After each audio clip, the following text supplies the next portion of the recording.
पिछले पार्ट में यीफेंग ने नौकर को पकड़ा, अंकल को फेंका और एक और बंदे को जकड़ लिया और उसके साथ ये पार्ट शुरू हो गया। और अगर पसंद आए तो लाइक करना, सब्सक्राइब करना, तभी तो तुमको नया कहानी सुनने को है मिलता। और अगर पसंद ना आए तो डिसलाइक भी चलता। लेकिन चैनल में बाकी नए एपिसोड हैं बहुत सारे, उनको जाके जरूर देखना। और अब क्या था, कहानी शुरू हो जाती है और बहुत सारे लोग लॉर्ड के बर्थडे में आए रहते हैं। वो एक से बढ़ के एक गिफ्ट देने लगते हैं और अपनी अमेरी दिखाने लगते हैं, जैसा कि तुम्हारे कुछ दोस्त करते हैं। उनका नाम कमेंट में आप लिख सकते हैं, हम जरूर देखेंगे। और अब क्या था, उन सब के गिफ्ट देने के बाद यीफेंग का भी नाम सुनाई देने लगता है। लेकिन तभी हमको प्रिंसेस दिखाया जाता है जो अपने सर्वेंट के बारे में पूछती रहती है। और उसको देख के और सुन के यीफेंग और डॉग हंसते हैं, क्योंकि डॉग ने उन दोनों सर्वेंट और अंकल को बहुत दूर फेंक दिया था। और अब प्रिंसेस को पता चलता है कि उसकी सर्वेंट आई नहीं है, बस गायब हो गई अपने अंकल के साथ। तो वो कुछ नहीं कर सकती क्योंकि उसको तो पता ही नहीं है यीफेंग ने ये सब किया है। और अब कहते हैं यीफेंग का नाम बुलाया जाता है और यीफेंग का गिफ्ट सबके सामने आता है। और उसको देख के हर कोई हंसने लगता है, क्योंकि यीफेंग ने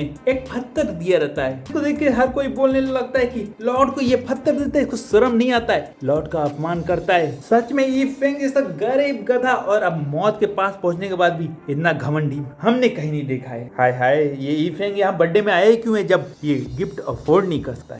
इतनी बात सुन के सैनिक लोग भी यीफेंग का मजाक उड़ाने लगते हैं। लॉर्ड उनको घूरते हैं और यीफेंग से बोलते हैं, यीफेंग क्या तुम सच में मेरे को पत्थर ही दे रहे हो? जिस पे यीफेंग आगे बढ़ते हुए बोलता है, लॉर्ड आप ऐसा कैसे सोच सकते हैं कि मैं आपको पत्थर दूंगा जब आपने मेरे को इतना ज्यादा सपोर्ट किया है। एक्चुअली में बात यह है कि इस पत्थर के अंदर असली माल छुपा हुआ है। जिसे सुन के लॉर्ड खुश होता है और बोलते हैं, पता था यीफेंग तुम ऐसा तो हरकत नहीं करोगे, तो चलो इस पत्थर को खोलते हैं। जिसपे यीफेंग बोलता है, टेंशन मत लीजिए, मैं ही इस पत्थर को खोलता हूँ। यीफेंग उसको उछाल देता है और अपनी स्पिरिचुअल एनर्जी से स्लैश मारता है और पत्थर खोल देता है। जैसे ही वो पत्थर खोलने लगता है उससे एक अजीब सी एनर्जी निकलने लगती है, जिसको देख के हर कोई बोलता है, नहीं ये नहीं हो सकता। लेकिन तभी वो पत्थर चकनाचूर हो जाता है और उसके अंदर का एक चमकदार पत्थर निकलता है, जिसको देख के कोई बोलता है सेंसन स्टोन। तो दूसरा बोलता है, नहीं नहीं ये सेंसन स्टोन नहीं, ये उससे भी ज्यादा कीमती डिवाइन, ये होली ड्रैगन स्टोन है, जो कि अभी तक के गिफ्ट में दिया हुआ सबसे महंगा गिफ्ट है। नहीं नहीं ये तो कीमती है, जो होली फैमिली को बड़ी किस्मत से मिला है। ये यीफेंग इतना महंगा गिफ्ट कैसे दे सकता है? होली लॉर्ड का तो बहुत ज्यादा अच्छा लग निकला है, जो इतना महंगा और इतना जबरदस्त ट्रेजर उनको मिला है। अगर इसको सही से उपयोग किया जाए तो ये तो कल्टीवेशन के लिए काम आ सकता है, कि बहुत ही स्पेशल मेडिसिन में भी काम लिया जा सकता है। अब ये बोल के हर कोई उनको कांग्रेचुलेशन देना रहता है। लेकिन तभी होली लॉर्ड बोलते हैं, नहीं मैं इतना कीमती स्टोन मैं नहीं रखता, तुमने बस इसको देने का सोचा, वो मेरे लिए बहुत है। जिसपे यीफेंग बोलते हैं, नहीं लॉर्ड आपने भी मेरे बुरे समय में बहुत मदद की है, भी जो आपने 3000 मिलियन गोल्ड कॉइन मेरे को दिए थे वो भी कोई कम थोड़ी थे, तो ये गिफ्ट तो आपको रखना होगा। जिसपे होली लॉर्ड बोलते हैं, ठीक है। लेकिन तभी पीछे से आवाज आती है, रख लीजिए अब ये लाइफ सेविंग गिफ्ट, इसके उससे भी काम करनी है, क्योंकि आज इसका मौत मेरे हाथ होने वाला है। बोलते हुए पैंग वहां पे आ जाता है और बोलता है, यीफेंग मैं तुम्हें चैलेंज करता हूँ कि आज तुम्हें मुझसे लड़ना है और फिर तुम्हारी जो छोटी जिंदगी है उसको मेरे हाथों से खत्म होने दे। बोल के वो चैलेंज उसकी ओर फेंकता है और उसकी एनर्जी से पूरा महल हिल जाता है। लेकिन यीफेंग तो चैलेंज एक्सेप्ट करता है, लेकिन बोलता है, मेरी भी एक शर्त, अगर तुम्हें मुझे मारने का इतना शौक है तो क्यों ना ये चैलेंज को और मजेदार बना जाए और लाइफ एंड डेथ चैलेंज में बदल दिया जाए। इतना बोल के उस चैलेंज को वो मॉडिफाई कर देता है और उल्टा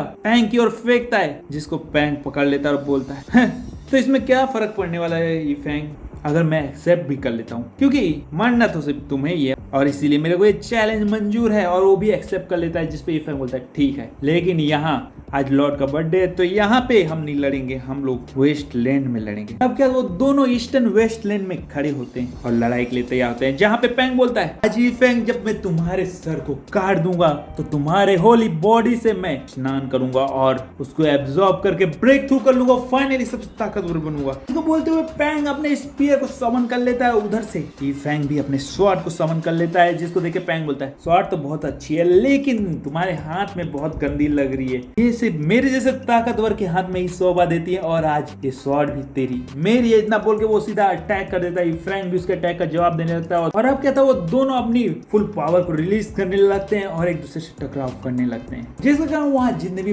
पहाड़ चट्टान रहते हैं चकनाचूर होने लगते हैं। दूसरी तरफ प्रिंसेस का भाई बोलने लगता है, ब्रदर इन लॉ हरा दो उसको, मजा चखा दो उसको, अपनी ताकत दिखा दो उसको। प्रिंसेस जिसको देख के उसको घूरती है, वो चुप हो जाता है लेकिन फिर सपोर्ट करने लगता है। दूसरी तरफ फिर से हमको लड़ाई दिखाया जाता है, उन दोनों की एनर्जी का टकराव बहुत ही भयानक रहता है, हर चीज हिलने लगता है, जिसको देख के किसी को विश्वास नहीं होता है। हर कोई बोलने लगता है, पूछने लगता है, यीफेंग तो बीमार होता है ना, यानी उसको तो चोट लगा रहता है, तो वो इतनी पावर कैसे रिलीज कर रहा है? और इतना भयानक दोनों के बीच टकराव कैसे हो रहा है किसी को यकीन नहीं होता। और अब क्या था, फैंग बोलता है कि फाइनली इस वेपन की सील लिफ्ट हो चुकी है और इसीलिए अब फैंग तुम्हारा मरना पक्का है। उधर से फैंग बोलता है अच्छा चलो देखते हैं कि कौन किसको मारता है। मैंने कितना बार बोला है अभी लड़ने का भी मौका देना है, उसमें पता चलता है कि तू कितना बहादुर होता है। और दोनों का टकराव फिर से होता है, दोनों की स्पीयर शॉट का अटैक और वार एक दूसरे पे इतना तबाहीदार होता है कि जो पहाड़ हवा में भी उतरता है वो भी चकनाचूर हो जाता है और एक दूसरे को ढकेलने लगते हैं। लेकिन तभी फैंग स्लैश मारता है जिससे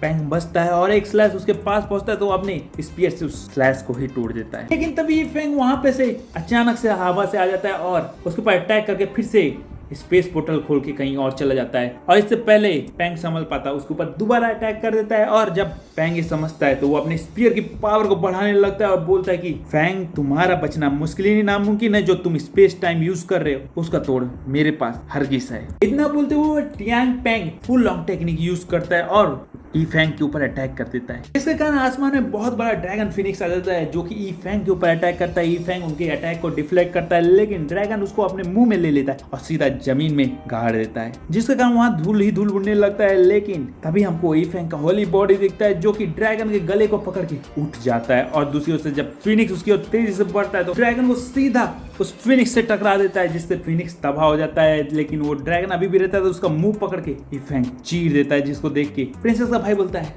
ब्रदर इन लॉ तो बहुत ही ताकतवर है। लेकिन इस मौके का फायदा उठा के फैंग उसके ऊपर अटैक कर देता है जिसको वो 2 उंगली से रोक देता है और फैंग को नीचे पटकता है और एक लात मार के वो ऊपर उसको फेंकता है। अब क्या था, इससे पहले वो संभल पाता ये फैंग उसके ऊपर एक जबरदस्त स्लैश मारता है जिसको देख के वो बोलता है तुमने कोई रास्ता मेरे सामने नहीं छोड़ा। और इतना बोल के वो एक टेक्निक को समन करता है जिसको देख के ब्लैक इंपीरियल डॉग बोलता है नहीं इसका मैंने ये टेक्निक सीख ली, heavenly demon throwing Saturn techniques ने मास्टर कर ली। ये फैंग के लिए तो अब बड़ा मुश्किल होने वाला है क्योंकि ये सैटर्न को भी मार सकता है, इतना ताकतवर टेक्निक होता है। और इनमें हमको फिर से दिखाया जाता है जहाँ पे ये फैंग उसके ऊपर अटैक करता है लेकिन फैंग बोलता है अब बहुत देर हो चुकी है, ये फैंग तुम्हारी किस्मत लिखी जा चुकी है और फैसला हो चुका है और इसलिए मरना है ना। बोलते वो ये फैंग के अटैक को रोक देता है, ये फैंग को पीछे ढकेल देता है जिसको देख के ये फैंग भी चौंक जाता है। लेकिन इससे पहले ये फैंग संभल पाता वो एक बहुत ही बड़ा स्पीयर उसकी ओर फेंकता है और अटैक सीधा ये फैंग की होली बॉडी से टकराने लगता है, उसको पीछे ढकेलने लगता है और एक जबरदस्त धमाका होता है और हर कोई कहने लगता है होली बॉडी का अंत अब यहाँ होना है। लेकिन तभी फैंग वापस से सामने आ जाता है और बोलता है इस अटैक को तुम खतरनाक बोलते हो, ये तो कुछ भी नहीं है। लेकिन फिर भी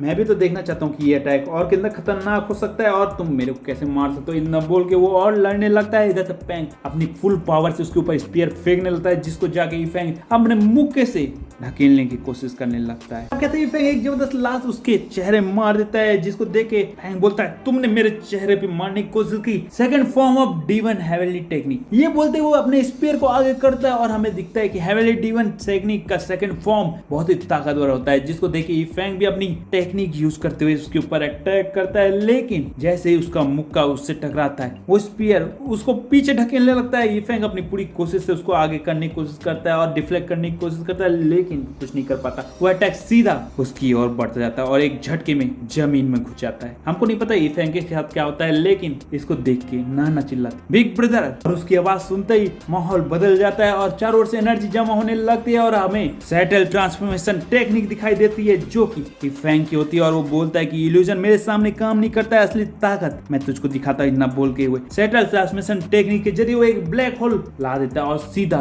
फैंग के ऊपर अटैक कर देता है जिसको देख के फैंग उसको रोकने की कोशिश करता है लेकिन वो अटैक रुकता नहीं है, सीधा उसका स्पीयर तबाह कर देता है। और इससे पहले वो संभल पाता ही फैंग उसके पास पहुंच जाता है और एक जबरदस्त घूसा उसको धर देता है जिसके टकराते ही वो पीछे गिर जाता है लेकिन फिर से खड़े होकर बोलता है third form of heavenly demon technique. इतना बोलते रहता कि फैंग उसका पैर पकड़ लेता है। अगर तुमने ऐसा सोचा तो गलत है। उसका गला पकड़ता है और बोलता है चुप रहे, अपना मुंह बंद कर और एक मुंह का फिर से धर देता है और किसी तरह से फैंग संभल के अपने स्वॉर्ड एरिना टेक्निक से उस पर अटैक कर देता है लेकिन ये फैंग रुकता नहीं है, उसको पीटता जाता है और अचानक से उसके पंखों को पकड़ लेता है और पूरी ताकत से खींच के उसके पंख को ही निकाल के फेंक देता है जिसके कारण फैंग बुरी तरह से घायल हो जाता है। लेकिन ये फैंग वहां भी नहीं रुकता, एक जबरदस्त शॉर्ट स्लैश उसके मार देता है जिसके कारण वो एक टापू पे गिर जाता है। कुछ लोग के मुंह से निकलने लगता है होली बॉडी तो बहुत ही खतरनाक है, नहीं इसको जिंदा रहने देना हमारे परिवार के लिए हमारे सेक्ट के लिए खतरा होगा। लेकिन जब तक उसके सर पे गॉड फादर का हाथ, उससे डायरेक्ट पंगा लेना उचित। इतना बोलते ही हमको फैंग को दिखाया जाता है जो किसी तरह से उठता और बोलता है मेरा हाथ, तुमने मेरा एक हाथ काट दिया, जिसपे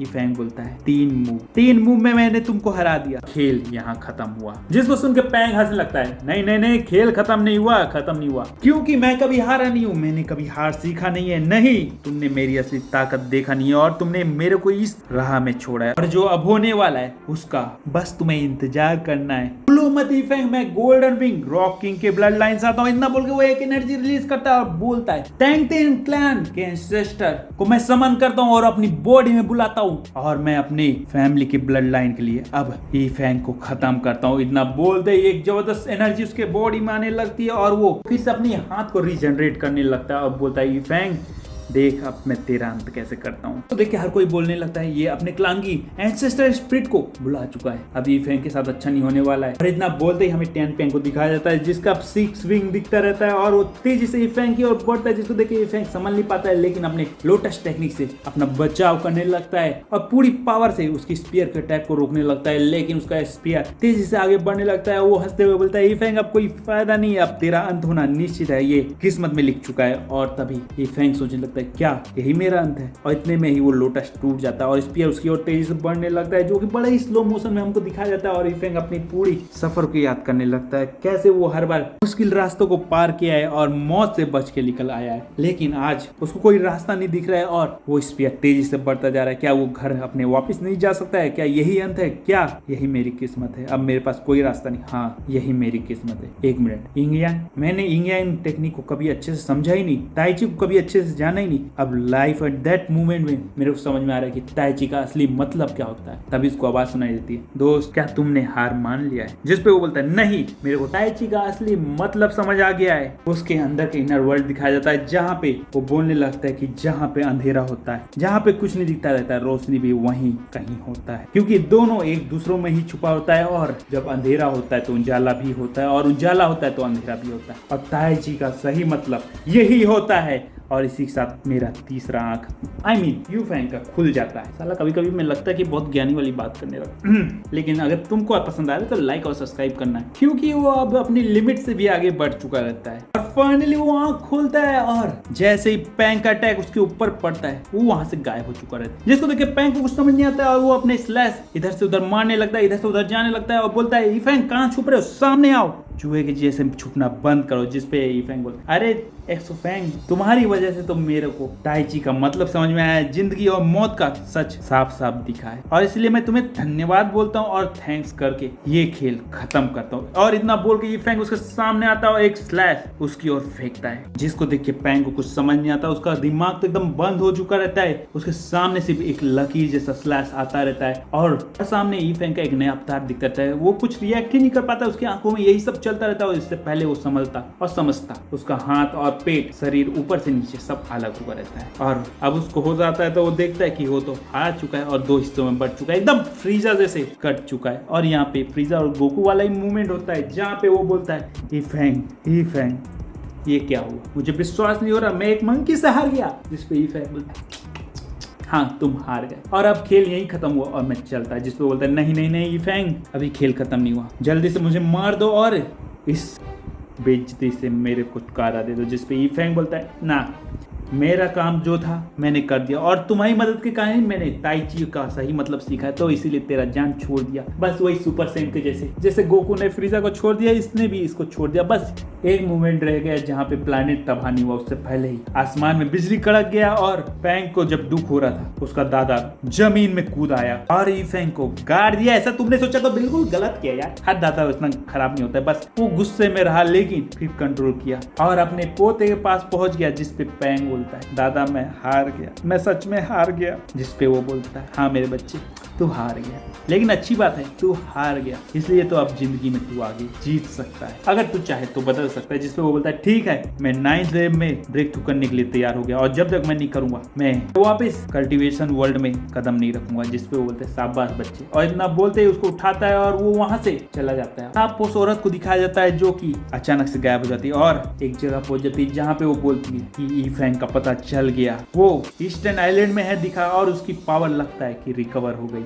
जिसपे सब लोग बोलते हैं नहीं नहीं वो तो घायल है, वो रिकवर नहीं हो सकता। जिसपे एक बोलता है हाँ मैंने भी देखा है और सुना है, उसने खून की उल्टी की है तो वो रिकवर नहीं हो सकता। इसी तरह अभी तक बचा लिया, जिसपे बाकी लोग बोलते हैं तो फ्री फैंग का अंत अब करना हमारा फर्ज है और इसीलिए उसका हंट शुरू होता है। तो यार पसंद आए तो लाइक करो, सब्सक्राइब करो, अगले एपिसोड मिलो, लेट्स गो। और बाकी मैं हमेशा की तरह बोलता हूँ बाकी वीडियो भी जाके एंजॉय करो चैनल में।